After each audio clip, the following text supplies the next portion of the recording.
que el día martes pedimos que estén orando por Armando y por mí, porque vamos a salir rumbo a Guatemala. Será el segundo año que vamos a celebrar allí nuestro evento, nuestro congreso, bajo el lema, como bien saben ustedes, seguimos avanzando. Estaremos haciendo el martes en Madrid. El miércoles salimos rumbo para Guatemala y el congreso empezaría el día viernes, sábado y domingo, ¿vale? Pero llegamos un par de días antes para acostumbrarnos un poquito al horario, adaptarnos un poquito. Hay una hermana en Guatemala que de su bolsillo ha estado durante años pagando a emisoras seculares, y ahora nos hemos enterado en este último viaje que en mayo hicimos a Israel, porque ella vino con su hija, que también en televisión están poniendo los devocionales, los cultos, y esto ha causado pues una gran expectativa, y de hecho nos van a estar esperando el día jueves por la mañana. Van a ir algunas emisoras de radio y de televisión, en fin, para preguntarnos cosas del Señor, y aprovecharemos la oportunidad para dar testimonio. Así que pido por favor a la iglesia que esté orando. Amén, hermanos, ¿lo vais a hacer? Amén. Por favor, estén orando para que el Señor nos guarde en el viaje, que nos use, que nos dé las fuerzas, la palabra necesaria para que los días que estemos allí, que van a ser muy intensos porque vamos a estar prácticamente todo el día en el auditorio que hemos alquilado. Es un sitio muy bonito en la ciudad de Guatemala. Día viernes, sábado y domingo estaremos allí. Probablemente vamos a hacer todo lo posible por retransmitir algún culto en directo, menos el del domingo porque coincide con el de la tarde y no puede ser. Pero haremos todo lo posible. Estén atentos al canal de la iglesia de YouTube para escuchar los cultos y ver el ambiente que allí se respira. Ya están todas las plazas llenas. Nos han dicho que no sigamos anunciando porque ya no hay más capacidad para el auditorio, para entrar. Y también pido que estén orando porque una vez que volvamos, estaremos en casa unos días y vamos a tener otro evento también en Holanda. El segundo fin de semana de julio estaremos allí y vamos a viajar desde España, y nuestro hermano Max y Carmen también nos acompañarán para estar con nosotros. Y creo que Armando y Sonia también podrán venir para filmar todo.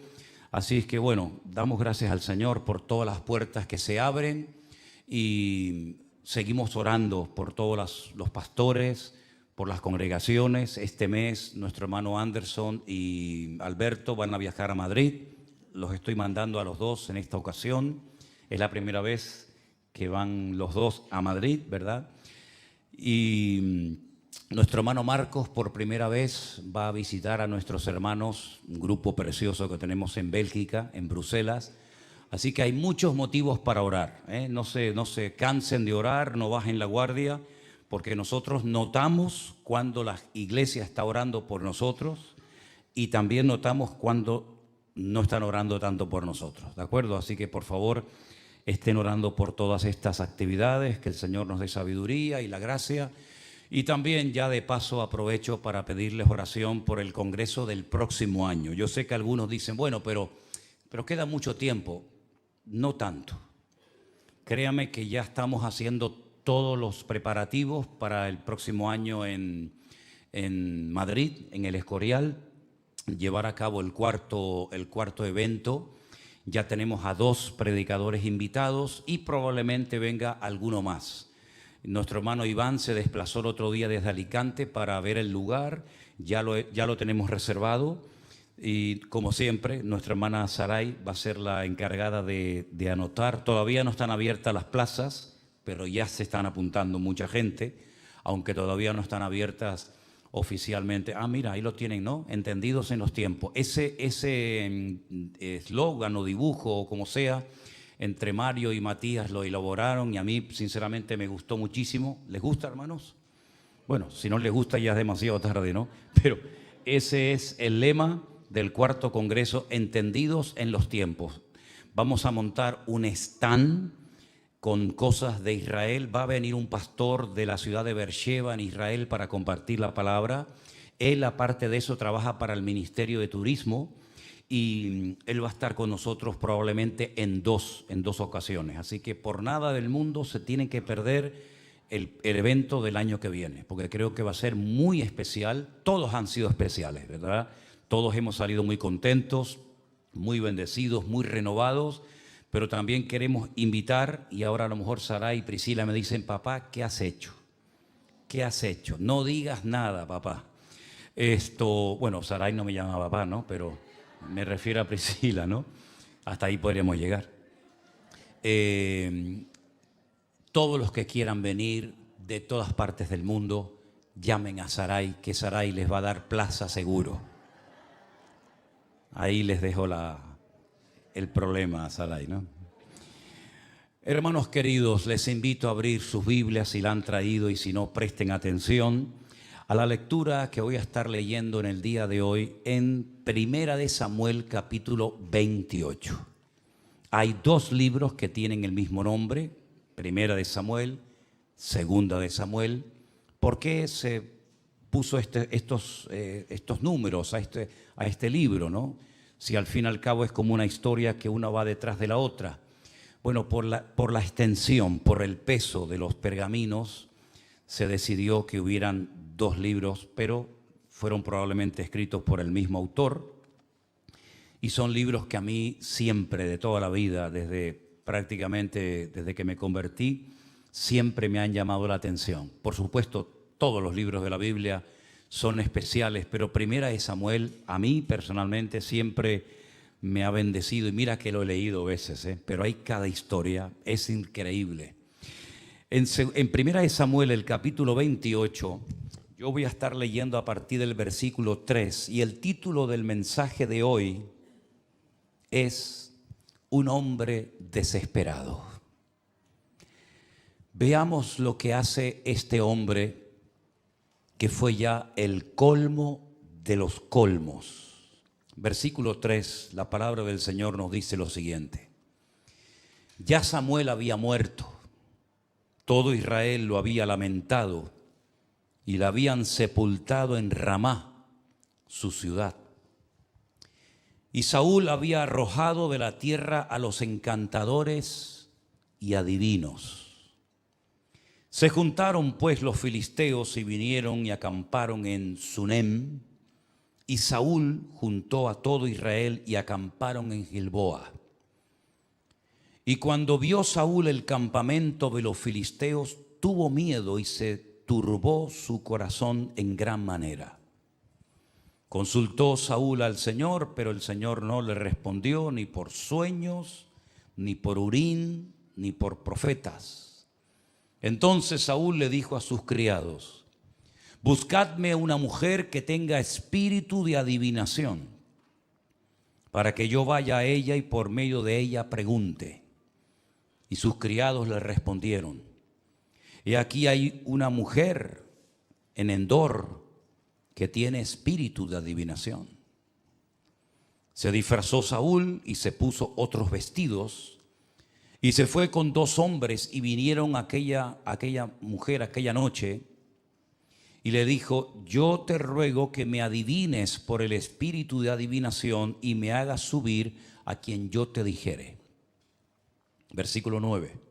La mujer le dijo: he aquí tú sabes lo que Saúl ha hecho, cómo ha cortado de la tierra a los evocadores y a los adivinos. ¿Por qué pues pones tropiezo a mi vida para hacerme morir? Entonces Saúl le juró por el Señor, diciendo: vive Dios, que ningún mal te vendrá por esto. La mujer entonces dijo: ¿a quién te haré venir? Y él respondió: hazme venir a Samuel. Y viendo la mujer a Samuel, clamó a gran voz, y habló aquella mujer a Saúl diciendo: ¿por qué me has engañado? Pues tú eres Saúl. Y el rey le dijo: no temas, ¿qué has visto? Y la mujer respondió a Saúl: he visto dioses que suben de la tierra. Él le dijo: ¿cuál es su forma? Y ella respondió: un hombre anciano viene cubierto de un manto. Saúl entonces entendió que era Samuel, y humillando el rostro a tierra hizo gran reverencia. Samuel le dijo a Saúl: ¿por qué me has inquietado haciéndome venir? Saúl le respondió: estoy muy angustiado, pues los filisteos pelean contra mí, y Dios se ha apartado de mí, y no me responde más, ni por medio de profetas, ni por sueños. Por esto te he llamado, para que me declares lo que tengo que hacer. Entonces Samuel le dijo: ¿y para qué me preguntas a mí? Si el Señor se ha apartado de ti y es tu enemigo. El Señor te ha hecho como dijo por medio de mí, pues el Señor ha quitado el reino de tu mano y lo ha dado a tu compañero David. Como tú no obedeciste a la voz de Dios, ni cumpliste el ardor de su ira contra Amalec, por eso Dios te ha hecho esto hoy. Y el Señor te entregará a Israel también contigo en manos de los filisteos, y mañana estaréis conmigo, tú y tus hijos. Y el Señor entregará también al ejército de Israel en mano de los filisteos. Entonces Saúl cayó en tierra cuán grande era, y tuvo gran temor por las palabras de Samuel, y estaba sin fuerzas, porque en todo aquel día y toda aquella noche no había comido pan. Entonces la mujer vino a Saúl, y viéndolo turbado en gran manera le dijo: he aquí que tu sierva ha obedecido a tu voz, y he arriesgado mi vida, y he oído las palabras que tú me has dicho. Te ruego pues que tú también oigas la voz de tu sierva. Pondré yo delante de ti un bocado de pan para que comas, a fin de que cobres fuerzas y sigas tu camino. Y él rehusó diciendo: no comeré. Pero porfiaron con él sus siervos juntamente con la mujer, y él les obedeció. Se levantó pues del suelo y se sentó sobre una cama. Y aquella mujer tenía en su casa un ternero engordado, el cual mató luego, tomó harina y la amasó, y coció de ella panes sin levadura, y lo trajo delante de Saúl y de sus siervos. Y después de haber comido se levantaron y se fueron aquella noche. ¿Cuántos dicen amén? Qué historia tan terrible, ¿no?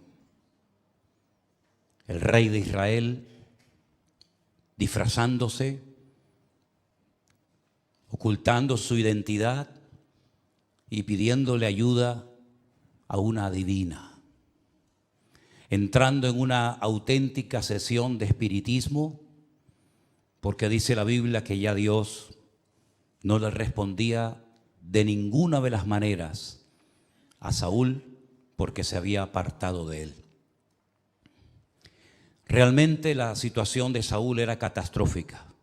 Por eso, repito, el mensaje de hoy se titula Un hombre desesperado. He subrayado en mi Biblia algunas expresiones que a mí me han llamado poderosamente la atención.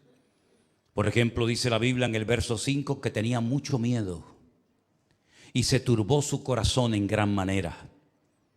Más adelante dice que estaba muy, muy angustiado. En el versículo 20 dice que cayó a tierra porque tenía gran temor y estaba sin fuerzas. ¿Cómo puede un rey llevar a la guerra a unos soldados en semejante situación? Muerto de miedo, angustiado, sabiendo que Dios ya no está con él. ¿Cómo se atreve a ir a una batalla nada más y nada menos contra los filisteos, que sí se habían preparado espiritualmente? ¿Cómo se atreve Saúl a llevar a su familia, a sus hijos y a toda su tropa a una batalla que sabe perfectamente que va solo porque Dios no va con él? Qué terrible es cuando enfrentamos problemas en la vida sin Dios, sin su respaldo, sin su presencia, sin su bendición. De ahí que diga Pablo: he peleado la buena batalla. Porque hay batallas que es mejor que no te metas, porque puedes perder la vida. La Biblia nos enseña que Pablo peleó la buena batalla. No se metió en cualquier batalla, sino peleó la buena batalla. Estaba en los lugares que Dios quería que estuviera. y hacía las cosas que Dios le pedía que hiciera. Pero cuando nos metemos en terrenos, cuando nos unimos a otras personas, cuando hacemos cosas por nuestra cuenta, corremos un riesgo terrible, terrible. Incluso, no solamente podemos perder la vida, sino sobre todo la salvación o el alma que Dios nos dio para que tuviéramos comunión con Él. Saúl es un hombre que, si lo observas desde el primer momento, desde que sube al trono hasta que muere, es un hombre que paulatinamente, poco a poco, fue cavando su propia tumba. Las cosas que ocurrieron en la vida de Saúl no fueron producto de la casualidad. Él se las buscó. Él le abrió grandísimas puertas al enemigo. Y el enemigo terminó pasándole factura. Porque la Biblia dice que el enemigo, Satanás, es un ladrón que viene a hacer daño, viene a matar, viene a debilitar, viene a destruir, viene a apartarnos de Dios, a cortar nuestra comunión con Él. Y eso fue lo que le pasó a Saúl. Porque Saúl era todo apariencia. Saúl era muy imponente por fuera. Pero realmente Saúl, si observamos su vida, si estudiamos detenidamente cómo hablaba, cómo se comportaba, qué decisiones tomaba, cómo reaccionaba ante la presión, ante la crítica, vemos que nunca fue un hombre espiritual. Y dice la Biblia que la gente carnal, en lo único que piensan es en las cosas de la carne. Más bien los que son del Espíritu piensan en las cosas del Espíritu. Por eso cuando observas a una persona, cuando analizas cómo vive, ¿qué es lo que le atrae? ¿A qué dedica el tiempo libre, como dice la canción? ¿Qué decisiones toma? ¿Cómo se expresa? Incluso hasta cómo ora. Te das cuenta el nivel espiritual que tiene o que no tiene. Porque la Biblia dice que el hombre natural no es capaz de discernir, no es capaz de interpretar los tiempos, las cosas de Dios. Para él son locura. Más bien para el hombre espiritual todo lo entiende, todo lo comprende, porque tiene un discernimiento, tiene una capacidad no innata, sino adquirida por el Espíritu de Dios que mora en él, de interpretar y de entender el mundo espiritual adecuadamente, cosa que Saúl nunca hizo. Saúl aparentemente había momentos en los que se arrepentía, pero era mentira. Era un arrepentimiento de dientes para afuera. Era un arrepentimiento falso, pasajero, efímero. No era un arrepentimiento de corazón. Casi le pasó lo mismo a Judas. Cuando él se percata, cuando él se da cuenta de que ha entregado sangre inocente, vuelve en sí cual hijo pródigo. Dice la Biblia que sale corriendo y tira, ¿verdad?, delante de los sacerdotes que le habían comprado su negación, su traición minutos antes, porque él reconoce que está entregando a un ser inocente. Pero se arrepintió delante de los hombres, pero nunca se arrepintió delante del Señor. Y por eso la conciencia era tan acusadora contra su persona que optó por el camino fácil desde el punto de vista humano, que fue quitarse la vida, y no se dio cuenta de que se metió en un problema mayor quitándose la vida. Saúl nunca se arrepintió delante del Señor. Le pedía perdón aparentemente a David. Cuando David le perdonó a la vida en la cueva en Engedi, ¿se acuerdan? Que le cortó el manto y se lo enseña. Saúl se da cuenta de que David lo ama. David podía haberle quitado la vida, pero no lo hizo. Y aparentemente se arrepiente diciendo: hijo mío, David, tú eres más justo y mejor que yo. Pero al día siguiente o a los pocos días estaba otra vez igual o peor. La segunda vez que David le perdona la vida a Saúl es cuando está en medio del campamento tirado y David penetra dentro del campamento, quita la lanza y el frasco de agua que tenía y se va lejos y comienza a llamarlo, y otra vez le dice: te he tenido a mi alcance, te he podido clavarte en tierra, pero te he vuelto a perdonar por segunda vez la vida. Y algunos de tus soldados más cercanos, como por ejemplo el caso de Abner, que era el general de su ejército, y aparentemente otra vez se arrepiente. Las famosas lágrimas del cocodrilo, que mientras la mamá cocodrilo devora a sus crías, le salen lagrimones, pero se los sigue comiendo. Saúl era exactamente igual. Aparentemente se arrepentía, pero no era un arrepentimiento, porque arrepentimiento es cambiar de rumbo. Arrepentimiento no es simplemente conmoverse un poquito las entrañas, sentirte mal, sentirte aludido, sentirte zarandeado por la presión, por las circunstancias. No, arrepentimiento es un cambio de dirección. Y eso nunca ocurrió en la vida de Saúl. Mira, llegó a tal punto a presionar, a obsesionarse con David, que leyendo esta semana en 1 Samuel capítulo 27, déjame que te lea los primeros versículos de este capítulo. David dijo en su corazón, fíjate al punto que llevó a David, lo presionó de tal manera, le amargó la vida a tal punto que dijo David en su corazón, al fin seré muerto algún día por la mano de Saúl. Se olvidó de que había sido ungido para ser el rey de Israel delante de sus hermanos y delante de su propio padre Isaí. Se olvidó de aquello. Se olvidó de que el Espíritu de Dios, desde el mismo día que fue ungido, desde el mismo día que recibió el aceite de la unción sobre su cabeza, el Espíritu de Dios vino a estar con él. Se olvidó de eso. Se olvidó de cuántas veces Dios lo libró de haber sido despedazado por las tropas, por las manos del mismísimo Saúl. Se olvidó de las veces que lo libró cuando Saúl lanzó la lanza para matarlo en pleno palacio y salió huyendo. Se olvidó de todo eso. Y llega un momento que se siente tan perturbado, tan hundido por la presión constante y permanente de Saúl, que dice, como voy a morir en alguna manera, me será mejor fugarme a la tierra de los filisteos. Prefiero irme a vivir con el enemigo. Estoy más seguro con los inconversos que con mis hermanos. Estoy más seguro viviendo en el campamento de los filisteos que en mi propia tierra y en mi propio país. Me voy a ir con los filisteos para que Saúl no se ocupe más de mí y no me ande buscando más por todo el territorio de Israel y así pueda escapar de su mano. David se levantó pues con 600 hombres que tenía consigo, se pasó a Aquis, hijo de Maoc, rey de Gad, y moró David con Aquis en Gad, él y sus hombres, cada uno con su familia. David con sus dos mujeres, Ahinoam jezreelita y Abigail, la que fue mujer de Nabal del Carmel. Y vino Saúl la nueva de que David había huido a Gad y no lo buscó más. La Biblia dice que al principio David tuvo que fingir que se había vuelto loco, que había perdido la razón. Dice que se ponía a escribir en las calles, en las paredes de las puertas de las casas, y se dejaba salir la baba.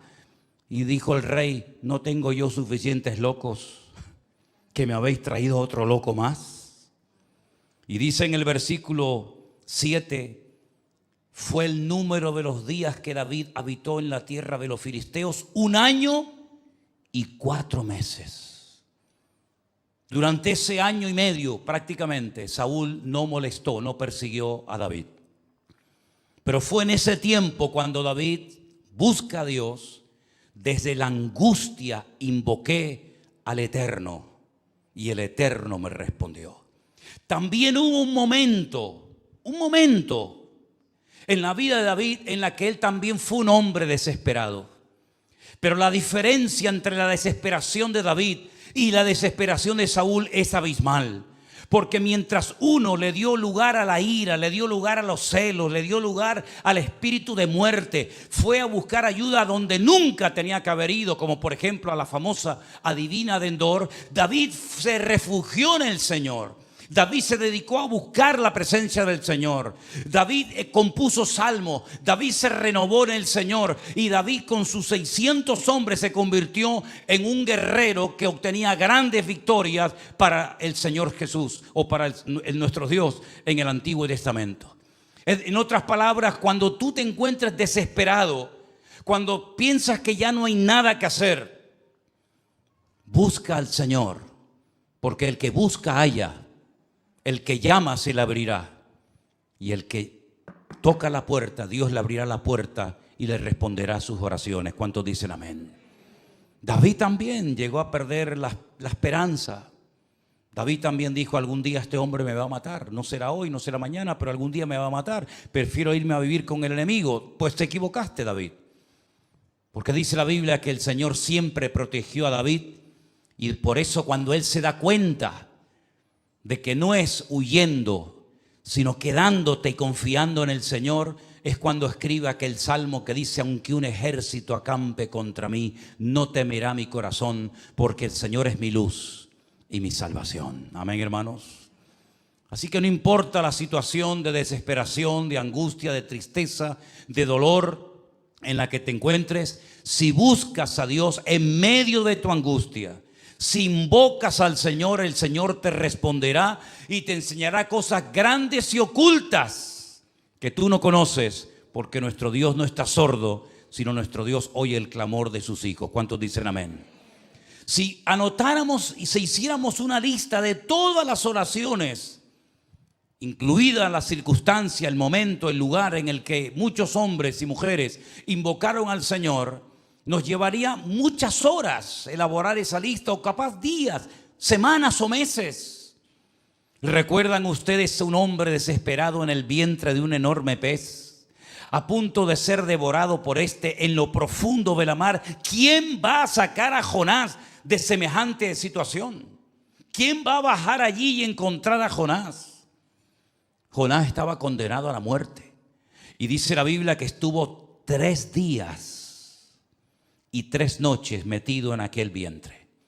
Porque el Señor Jesucristo dijo que así como Jonás estuvo en el vientre del enorme pez 3 días y 3 noches, así estará el Hijo del Hombre 3 días y 3 noches en el vientre de la tierra. 3 días y 3 noches, 72 horas ahí metido, sin comida, sin agua, sin luz, ahí totalmente oscuras, esperando la muerte que venga de un momento a otro. Pero dice que dentro del enorme pez se acordó de que Dios no solamente oía la oración estando en el templo de Jerusalén, sino que Dios está en todas partes. Y dice que invocó desde la angustia al Señor, y el pez le entró unas ganas, perdonen, de vomitar, que lo vomitó, y entonces dice que obedeció y se fue rumbo a Nínive, donde tenía que haber ido desde el primer momento. ¿Se acuerdan ustedes Ana? Para que no vayan a pensar que solamente eran hombres quienes oraban en los tiempos de la Biblia, en absoluto. ¿Se acuerdan ustedes Ana, que dice la Biblia que ni siquiera se oía la voz que pronunciaba, no se oían sus palabras? Y aquel pobre sacerdote ya mayor, que tenía menos luz que un mosquito, pues dice la Biblia que la tomó por ebria y le dijo: digiere tu vino. Y ella dijo: no estoy ebria, sino que soy una mujer atormentada, tengo un dolor, tengo una espina clavada en mi corazón y estoy derramando mi alma delante de Dios. Me estoy desahogando delante de mi Señor. Y entonces dice la Biblia que Dios oyó su oración y se levantó y no estuvo más triste. Porque cuando tú oras, aunque todo aparentemente sea igual, el mismo color de la pared, la misma gente en la casa, el mismo país, el mismo barrio, cuando tú oras, tu oración sale de tu habitación, llega nada más y nada menos que a la presencia del Dios eterno, vivo y poderoso, y esa oración no solamente ha sido oída, sino que la respuesta viene en camino. ¿Cuántos dicen amén? ¿Se acuerdan ustedes, hermanos queridos? Cuando Jacob clamaba al Señor para que lo librara de la mano de su hermano Esaú, que quería matarlo, ¿lo libró o no lo libró el Señor, hermanos? No hay ni una sola oración en la Biblia de una persona desesperada, de una persona en angustia, que Dios no haya prestado atención. Aunque parece que en el Nuevo Testamento hay algunas personas que clamaban y el Señor como que hacía oído sordo, el Señor finalmente se detenía y contestaba y obraba y actuaba a favor de esa persona. Y ese es nuestro Dios. El Dios que en medio de la angustia, en medio de la desesperación más absoluta, en medio del caos, del vacío, Dios oye y Dios responde a la oración. Y dice la Biblia que esta es la confianza que tenemos en Él. Que si sabemos que Él nos oye en cualquier petición que le hagamos, sabemos que tenemos las respuestas a nuestras peticiones. Así que cuando tú te encuentres en un momento de necesidad, no vayas a una adivina a pedirle que te ayude.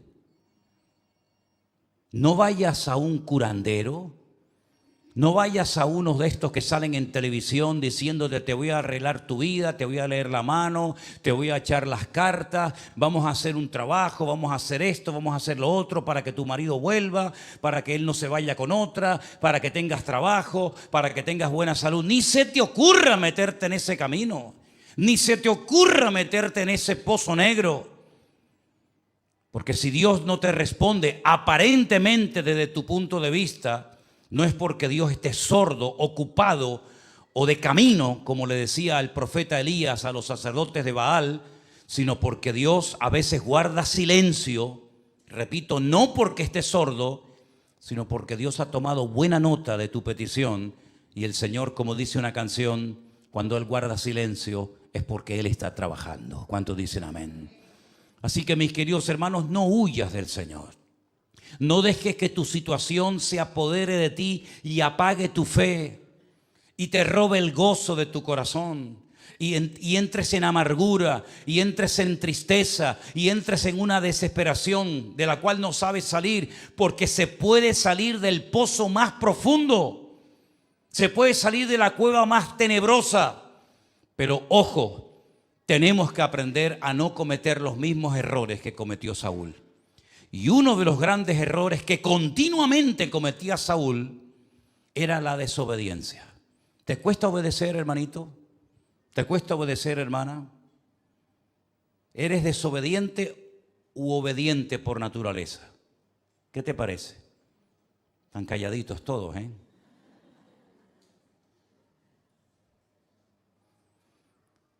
Nos tienen que enseñar a obedecer. Porque a desobedecer no hace falta enseñar a ningún niño. Nos tienen que enseñar a obedecer. Y nuestro ejemplo de obediencia absoluta, sin lugar a dudas, fue y sigue siendo nuestro Señor Jesucristo, el cual fue obediente hasta la muerte y muerte de cruz. Por eso el Padre lo exaltó hasta lo sumo y le dio un nombre sobre todo nombre, para que en su nombre se doble toda rodilla y toda lengua confiese que Él es el Señor, para gloria de Dios Padre, y toda rodilla se doble y toda lengua confiese que Él es el Señor y el Salvador del mundo. Pero primeramente tuvo que humillarse, tuvo que descender a lo más bajo. Pero en todos esos actos que hizo el Señor siempre iba la obediencia por delante, ¿verdad? Siempre iba la obediencia por delante. En el caso de Saúl, todo lo contrario. Dios le decía que hiciera algo, lo hacía a medias o no lo hacía. Y luego, cuando era confrontado, segundo error de Saúl, primero era la desobediencia, pero el segundo y gravísimo error de Saúl es que cuando era confrontado, y es bueno que nos confronten, como dijo alguien, sin confrontación no hay cambio. Cuando viene la confrontación, cuando viene la palabra, cuando viene la sacudida de parte del Señor, lo que tenemos que hacer es como hizo David: yo he pecado. Sí, yo he pecado. No le echó la culpa a la vecina, no le echó la culpa a la guerra, no le echó la culpa al clima. No, dijo: yo he pecado. Y el Señor lo perdonó y lo limpió, lo restauró y ahí quedó en su trono.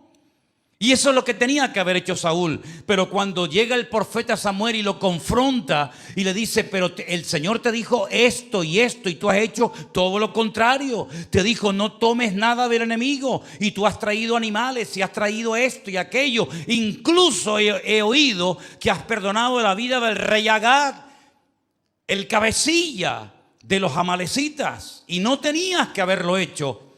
En vez de decir: he pecado, he desobedecido, perdóname, Señor, lo que dice, no, yo he obedecido al Señor. Lo que pasa es que el pueblo proyecta en los demás su desobediencia para justificarse él. Eso no solamente es una actitud muy característica de los niños, sino que si no cortamos de raíz con esa actitud de nuestra vida, se arraiga nuestra naturaleza, se arraiga nuestra personalidad, y nos plantamos en la vida con 20, 30, 40, 50 o más años y seguimos siempre echándole la culpa o al diablo o a Dios o al pastor o a la iglesia o al gobierno. Todos son malos menos yo, porque nadie me entiende, porque nadie me comprende y porque yo digo una cosa pero la gente no me obedece y hace otra. Es increíble ver cómo Saúl siempre intentó justificar sus pecados arrojando la culpa sobre los demás en vez de reconocer que él era el único culpable de lo que había ocurrido. ¿Saben que hoy en día hay gente así? Cuando se sienten confrontados, cuando se le dice lo que estás haciendo está mal, hay heridas en tu alma, hay carencias en tu carácter que te están matando y te están destruyendo y estás quedando en evidencia porque cada vez es más evidente tus defectos, tus debilidades, tus pecados, etcétera, pues lo que hace es que echa la culpa a los demás para justificarse a sí mismo. Y es una actitud que también la vemos en un momento determinado en la vida de aquel gran hombre llamado Job. Y Dios me libre de criticar a Job, simplemente cito una experiencia, un momento en su vida en el que él está como justificándose, ¿no? Diciéndole al Señor lo bueno, diciéndole al Señor cosas, ¿verdad? Y llega un momento que el Señor lo interrumpe y le dice, ¿me vas a condenar a mí para justificarte tú? Si Saúl, hermanos queridos, si Saúl hubiera dicho, yo he pecado, Samuel, tienes razón. Si el pueblo perdonó a mis espaldas, yo soy como líder, como rey, un inútil. Y si lo hizo con mi consentimiento, pues también he pecado. Así que por activa o por pasiva soy culpable. Pido perdón. ¿Sabe lo que hace? Le dice, bueno, ya sé que Dios que me ha desechado. Ya sé que Dios no le sirvo como rey. Porque para ocupar este lugar tengo que tener otro tipo de naturaleza, otro tipo de corazón, otro tipo de actitud, otro nivel de madurez. Ya lo sé, ya lo sé. Ya sé que Dios ha escogido a una persona más fiel que yo. Ya sé que tú has ido a la casa de Isaí y has nombrado a otra persona que va a ser mi sucesor. Que el futuro del país no pasa por mi hijo Jonatán, sino pasa por un tal David de Belén de Judea, hijo de un tal Isaí. Ya sé todo eso. Ya sé que Dios no va a estar más conmigo, pero cuando salgas allá afuera, hónrame y respétame delante de la gente. Que nadie se entere que Dios me ha desechado. ¿Te das cuenta? Ya Dios me ha desechado, pero delante de la gente vamos a hacer el paripé, ¿eh? Vamos a hacer todo para que nadie se entere. Y entonces Samuel, viendo que es imposible hablar con este hombre, viendo que es imposible que entre en razón, da media vuelta y se va y no hace otra cosa más que agarrarlo del manto a Samuel y tira de él y se lo rompe. Y Samuel le dice, así como me has roto el manto, así Dios hoy ha roto tu reino y se lo ha entregado a otro. Hermanos, fue un hombre terrible que llegó incluso a decir que estaba a punto de matar a su propio hijo Jonatán. Una persona que mata a su propio hijo o que está dispuesto a hacerlo, ¿cómo no lo va a hacer con los demás? Si lo que llevas en tu vientre lo desechas, ¿vas a querer más a alguien que no te toca nada a ti? Estamos viviendo en un mundo loco, donde somos capaces de defender a focas y a ballenas y somos incapaces de defender a criaturas indefensas que necesitan como nunca antes de la cobertura, del amor de su familia y sobre todo de sus madres. Y vemos en Saúl que fue capaz de pensar y de planear en eliminar a su hijo. Menos mal que lo pararon, pero estuvo a punto de hacerlo. Fue capaz de cargarse a toda la casta sacerdotal, porque no le reían la gracia y como veía enemigos por todas partes, porque la persona que no tiene nada que ofrecer es la persona que ve enemigos por todas partes. Quédate con esa frase. La persona que no tiene nada que ofrecer es la persona que ve enemigos por todas partes. Y Saúl, en vez de ver en los sacerdotes, los representantes de Dios de aquella época, en vez de ver a los ungidos para ministrar en las cosas espirituales, los vio como enemigos y los mató a todos. Pero sin embargo después te lo encuentras suplicándole a una adivina en un pueblo perdido que todavía existe en Israel, llamado Endor, que le diga lo que tiene que hacer, porque ya Dios no le quiere responder. Si ustedes prestaron atención a la lectura de hoy, que yo la voy a volver a leer, por favor, la ponemos ahí en la pantalla, Proverbios capítulo 1, se describe perfectamente, parece como que Salomón tenía, es una opinión personal, parece como que Salomón tenía en su mente hacer una descripción de Saúl, aunque encaja perfectamente con situaciones de otros personajes y también del pueblo de Israel. Pero pensemos por un instante en Saúl, ¿les parece? Pensemos por un instante en este rey, desobediente, rebelde, altivo. Pensemos en estas palabras teniendo en cuenta la vida de Saúl. Proverbios capítulo 1, verso 23. Volveos a mi reprensión, y he aquí yo derramaré de mi espíritu sobre vosotros, y os haré saber mis palabras. ¿Dónde buscó palabras Saúl? En una adivina, porque ya Dios no le respondía. Pero para que Dios te dé palabra, para que Dios se manifieste y se revele a tu vida, tienes que hacer caso de la amonestación, de la reprensión del Señor, y entonces el Señor va a derramar de su espíritu sobre ti y te hará saber sus palabras. ¿Te das cuenta?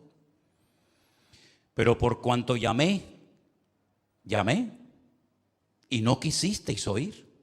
¿Cuántas veces golpeó a la puerta de la voluntad en la vida del corazón de Saúl el Señor y no quisisteis oír?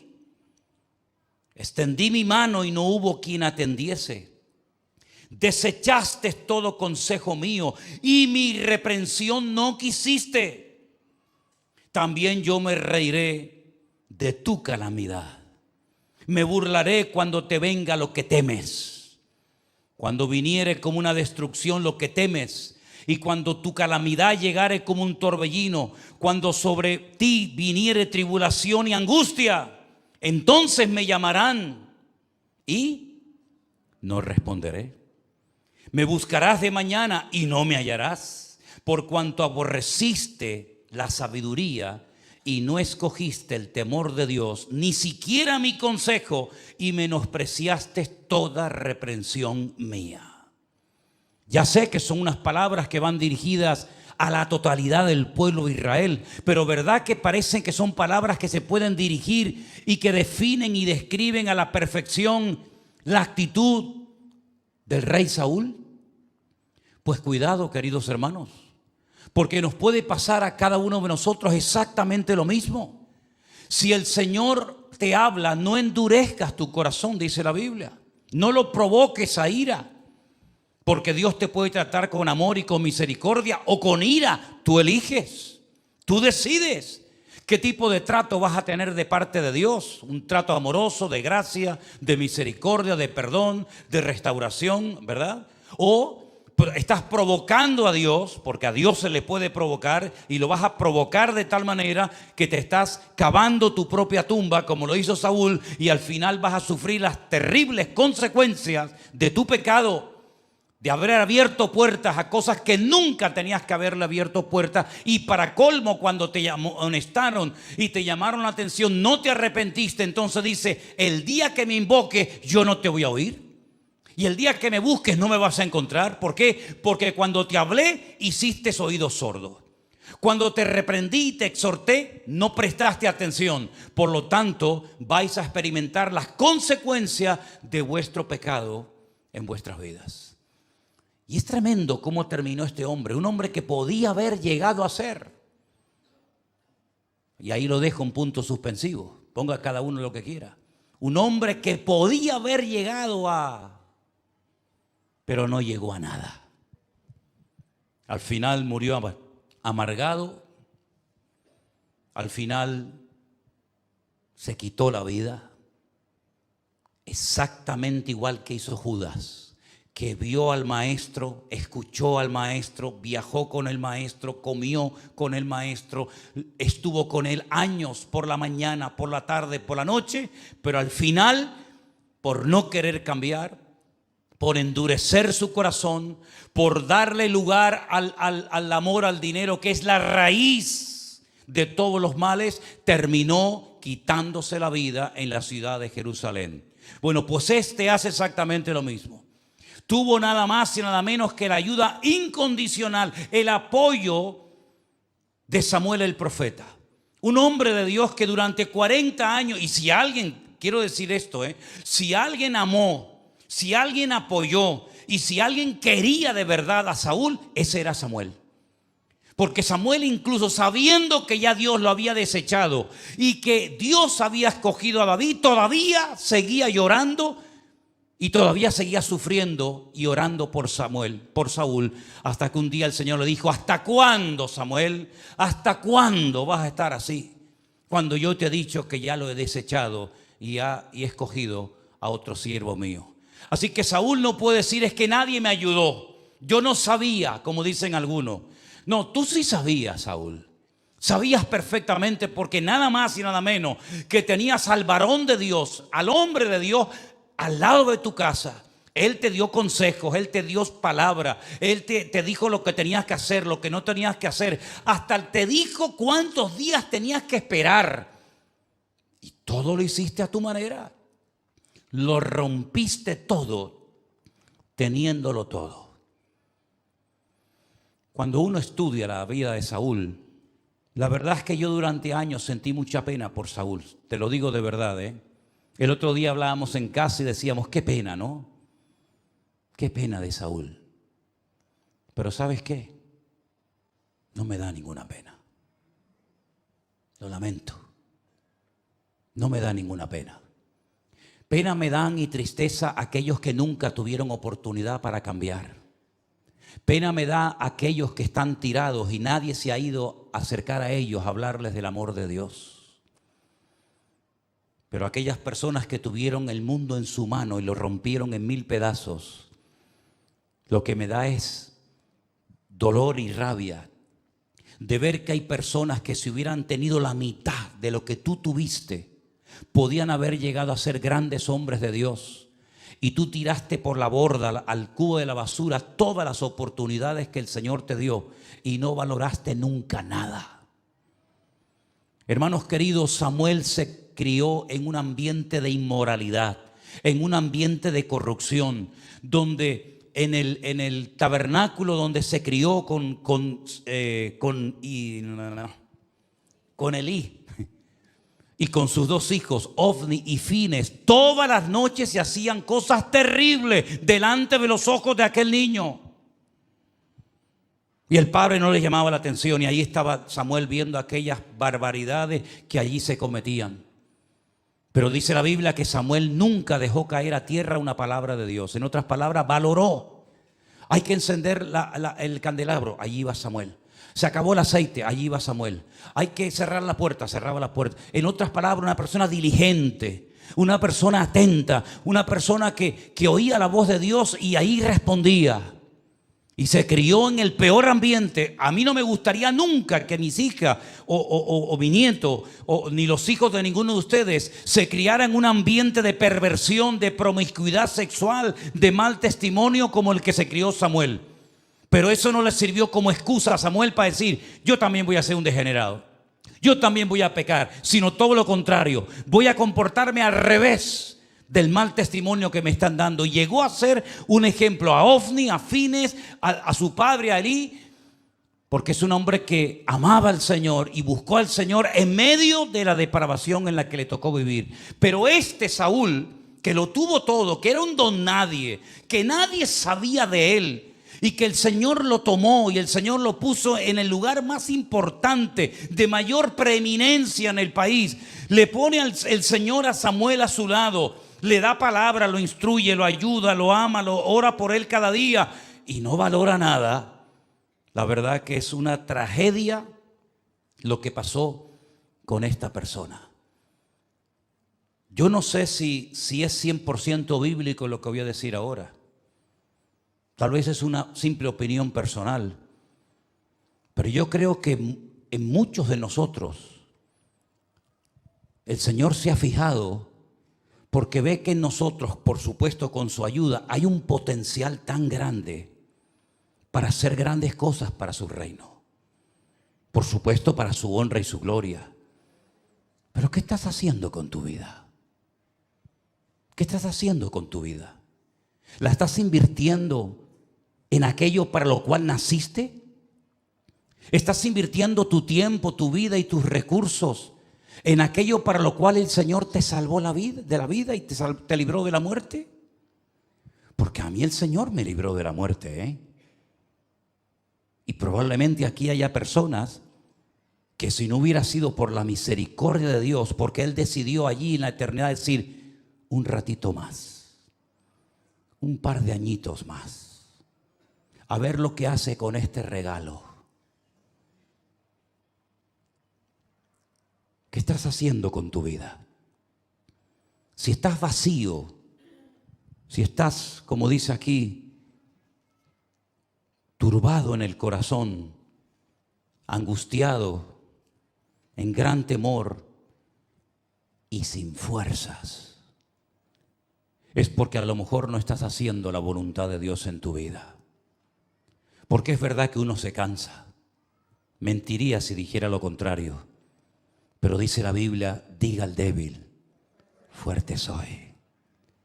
Y dice la Biblia que aún en la vejez fructificarán, estarán vigorosos y verdes para anunciar las virtudes de aquel que nos llamó de las tinieblas a su luz admirable. Cuando hay una permanente angustia, cuando hay un permanente cansancio, cuando hay un permanente vacío, querido, analiza tu vida. Pregúntate lo que estás haciendo con tu vida. Porque yo prefiero cansarme y reventarme para Dios que cansarme y reventarme para lo que no es de Dios. Y al final no hice aquello para lo cual el Señor me asió, para ver si lograba alcanzar aquello para lo cual el Señor me llamó. Así que no terminemos nuestros días como Saúl, que teniéndolo todo, no hizo nada. Hermanos queridos, nosotros, ¿saben? Lo tenemos todo. Tenemos aquí toda la Biblia. Si quieres vivir en angustia, en depresión, en amargura, quejándote, allá tú. Pero aquí tienes la medicina, el antídoto perfecto para cada día de tu vida. Aquí tienes la respuesta por escrito de Dios en tu propia lengua, en tu propio idioma, para que sepas en todo momento lo que tienes que hacer y, por cierto, también lo que no tienes que hacer. Además, por si esto fuera poco, somos morada del Espíritu Santo de Dios, el cual mora, el cual vive en mí permanentemente. ¡Qué privilegio! Tenemos el poder del nombre de Jesucristo, nombre sobre todo nombre. Tenemos la iglesia que Dios nos ha dado, miles y miles de hermanos en todas partes del mundo, que oramos los unos por los otros cada día y nos cubrimos las espaldas. Tenemos enseñanza, tenemos internet, tenemos tantas cosas. Aprovecha y valora todo lo que Dios te ha dado y no eches a perder tu vida por tomar malas decisiones o juntarte con malas compañías. Y quiero terminar diciendo algo. Qué testimonio, qué ejemplo le dio el rey Saúl a una divina de Endor. Cuando ella misma le dice, me has engañado. Él que era el ungido del Señor, él que tenía que ser un ejemplo a ella, resulta que ella le dice, me has engañado, hazme caso, come. Qué tremendo cuando los inconversos le dan ejemplo a los creyentes, ¿eh? Qué terrible cuando la moral y la conducta de inconversos es más elevada, tienen una vida más digna moralmente hablando que la vida de muchos que se llaman cristianos. Que Dios nos ayude, amén, hermanos. ¿Estáis de acuerdo en que debemos de orar para que no caigamos en los errores de Saúl? ¿Estáis de acuerdo? Si alguien está de acuerdo y quiere poner en práctica este mensaje, póngase de pie, solamente si está de acuerdo en ello. Si no, no pasa nada. Si usted no quiere caer en la trampa, si usted no quiere caer en los mismos errores, pecados y debilidades de Saúl, pidámosle junto al Señor que nos dé fuerzas para que no nos pase lo que lamentablemente a este hombre le pasó por desobediente. y por no querer poner en práctica la palabra de Dios en su vida. Cuando alguien no tiene la oportunidad para cambiar, me da dolor en el alma. Pero cuando alguien tiene la oportunidad de cambiar y no cambia, allá él o allá ella. Si hoy el Señor ha golpeado y llamado a tu corazón, dile: Señor, perdóname. Señor, restaura mi vida. Señor, yo quiero ser un cristiano obediente. Si hay que leer la Biblia, pues se lee la Biblia. Y si hay que venir al culto, se viene al culto. Y si hay que pedir perdón, se pide perdón.